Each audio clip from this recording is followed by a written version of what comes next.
अस्सलाम वालेकुम नाज़रीन, प्रोग्राम आपकी आवाज़ वलीद साहब इंग्लैंड से हमारे साथ पूछेंगे आज क्या कहना चाहेंगे। जी वलीद साहब, कैसे हैं आप? ठीक जी। आप कैसे हैं जनाब? अल्लाह का फजल। क्या आज लेके आए मैसेज जनाब? आज का मैसेज ये है जी कि पिछले 70 सालों से हम जो है कुएं में दवाई डाल के पानी साफ कर रहे हैं। हम हम्म। कुत्ता नहीं निकाल रहे उसमें से। हाँ। हमें चाहिए कि कुत्ता निकालें, कुत्ता। ठीक हम्म। है। अच्छा, ये एक सवाल है और यहाँ पे। ये जो ये आपने जो जी जी बात की, वहाँ पे एक जी ही कुत्ता है जो चश्मे को गंदा कर रहा जी बिल्कुल। है? अच्छा, ये ठीक। कुत्ते से मुराद एक सिस्टम है। अच्छा। इसको मैंने सिंबलाइज किया है। ये एक सिस्टम है, उस सिस्टम को हमने चेंज करना है। ये शिकें नहीं चेंज करनी, इस सिस्टम को खत्म करना है। कुत्ते को मुकम्मल निकालना है कुएं में से। हम गंदा पानी पी रहे इसीलिए हैं मैंने दवाई ये डाल सवाल डाल। पूछा था ताकि तशरीह करें आप थोड़ी सी। जी। जी। तो बात ये है कि जनरल बाजवा की गलती नहीं है सिर्फ। हम्म। ये ये पीछे से चेन चली आ रही है। आप देखें कि हमने अपने अड्डे दिए, हमने इनकी बातें मानी, अपने बंदे दिए। ठीक है। क्योंकि हम शुरू से ही इनके आगे लेटे हुए हैं। हम्म। जब पाकिस्तान बना तो लियाकत अली खान जो है वो सीधा अमेरिका चला गया। वो पंजाबी की कहावत है, मुझे पंजाबी तो आती नहीं है, कि दूर दा सज्जन बंदा ते नेड़े दा दुश्मन चंगा। रशिया को हम्म। छोड़ के हम चले गए अमेरिका। उधर हमने दोस्तियां बढ़ाई। फिर हमने उनकी बातें मानी।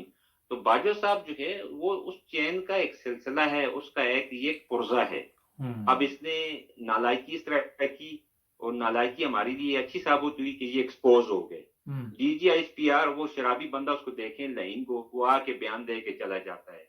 इसके बाप का मुल्क है। नहीं वो, अच्छा, कुर्बानियां यहाँ पे एक, हम एक, लोगों एक ने दी। सवाल है कि उसको क्या जरूरत होती है कि बयान देने जो आता है उसको किसी ने कहा था कि आगे बयान दो यहाँ पे? इनका नाम न्यूट्रल रखा गया ना। ये नालायक होते हैं बेसिकली। ये इस हम्म। तरह नालायक होते हैं, इनको असल में पता नहीं होता। ये पढ़े लिखे नहीं होते ब्यूरोक्रेटों की तरह। हम्म। वो एक फौजी, इस तरह परेड हो रही थी तो उनका जो कमांडेंट था या जो भी था, उससे एक फौजी से पूछा था तुम्हारे हाथ में क्या है। उसने कहा राइफल। उसने कहा राइफल नहीं, ये तुम्हारी माँ है। हम्म। उस फौजी का नाम सपोज बशीर था। बशीर तुम्हारे हाथ में क्या है? इसने कहा राइफल। राइफल नहीं, ये तुम्हारी माँ है। अब उस ऑफिसर ने दूसरे से फौजी से पूछा, हाँ जी वसीम तुम्हारे हाथ में क्या है? उसने कहा बशीर की माँ। मतलब उसने ये नहीं कहा कि मेरे हाथ में राइफल है। हम्म। इतने स्ट्रेट फॉरवर्ड और सादे और स्टूपिड भी होते हैं। ठीक। बहरहाल अब ये एक्सपोज हो गए हैं। अब ये कहते हैं हम न्यूट्रल हैं। IGI किसने बनवाई? ये फंडिंग कौन करता रहा है? ये हुकूमतें, कमजोर हुकूमतें बना रहे हैं ताकि ये लोग हुकूमतें जलसा जलसा जुलूस जुलूस खेलें, और ये बीच में से हवा बना के सिर्फ खाना पीना लगा रहे। हम्म।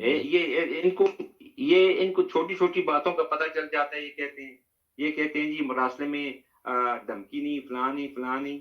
हमें फुदू लगा रहे हैं।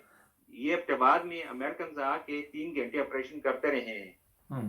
काकूल एकेडमी के नाक तले। उस वक्त ये कहां थे? इनको नहीं पता था। अच्छा, ये वैसे हमें वैसे ये दुनिया जी कहाँ जी पहुंच गई, ये हमें यही बता रहे हैं। ये साजिश नहीं थी, मुदाखलत थी। लोग कहाँ से कहाँ पहुंच गए, हम यहीं पे घूम रहे हैं। असल में मसला ये है कि बात वही है कि हम कौम नहीं है ना, हाँ। ग्रो ग्रो है। जिस दिन हम कौम बने ना तो ये अपनी बैरकों में चले जाएंगे। हर जर्नल का, हर जो ऑफिशियल जो है, उनका वार कोर्स बंद करना चाहिए अमेरिका में। ये वार कोर्स करने जाते हैं जी, टेक्निक सीखने जाते हैं, टेक्टिक्स सीखने जाते हैं, तो स्किल अच्छा, सीखने यहाँ जाते हैं। एक ये और बंद होना सवाल है चाहिए।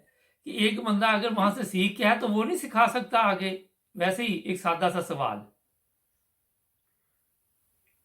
बहुत अच्छी बात की। वो सिखा सकता है। अब जो मुल्क अफोर्ड नहीं कर सकते अपने फौजियों को बाय ट्रेनिंग के लिए, वो भी तो जंग लड़ रहे हैं ना। वो भी नहीं, तो जंग लड़ रहे हैं वो ना। भी लड़ रहे हैं, ये तो लेकिन वो मेरा ये मतलब कि तो जो ये आप। जाते हैं उधर ब्लैकमेल होने। उसके बाद कानून ये होने चाहिए, वार कोर्स बंद होने चाहिए। और उसके बाद जब ये रिटायर हो तो 5 साल तक इन पे पाबंदी हो कि तुम नहीं जा सकते बाहर। हम्म। इधर जी बस रिटायर हुए दूसरे दिन अमेरिका सेटल। ये कहाँ का इंसाफ है? नहीं तो वो ये हमें मतलब जेल बना रहे हैं। नहीं तो कल पार्लियामेंट जी में वो एक जो पार्लियामेंट के रुकन थे वो कह रहे थे कि मेरे एरिया में बिजली नहीं आ रही, बिजली किधर चलेगी।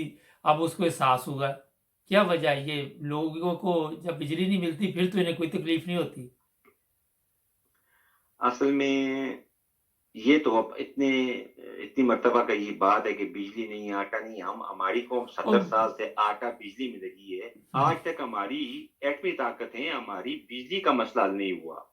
ये हमें उलझाया हुआ है, ये सब मिले हुए हैं। लेकिन इनको अप्रिशिएट भी करना चाहिए कि इन्होंने 22 करोड़ आवाम को कोगू कोड़ा बनाया हुआ है और हम बने हुए हैं। अच्छा, इसका ये एक ही हल है, एक ही हल कि हम कौम बने और कुएं में से आप इस बार कुत्ता निकाल के छोड़ें हम। चले सर, बहुत शुक्रिया वलीद साहब, आपने टाइम दिया, थैंक यू जी। बड़ी आपकी आपका भी बहुत शुक्रिया जी, आपकी आपने बड़ी मुझे टाइम जबरदस्त दिया। बातें थी। Bless you. वो इसलिए कि जी जी आजकल कौम में ये शऊर आ रहा है, क्योंकि हमें आज मैंने कोई 10 प्रोग्राम सुबह के किए हैं। तो मकसद ये है कि लोग फ़ोन कर करके अपना बता रहे हैं कि औरतें भी उसमें बेशुमार हैं कि हम जी जो जी हैं एक कौम बनना चाहते हैं, और ये कौम जी हमने जी खुद ही बनना, आपको बाहर से किसी ने नहीं आके दावत देनी कि आपने कौम बनना है। तो ये बड़ा अच्छा बिल्कुल। मैसेज है। बहुत शुक्रिया वली साहब, थैंक यू जी, अपना ख्याल रखें। थैंक यू जी, thank you, thank thank you जी। आप यू। ना जी, बातें तो ज़बरदस्त हैं, अब अमल करना आपका काम है। सब्सक्राइब करें, जुड़े रहें।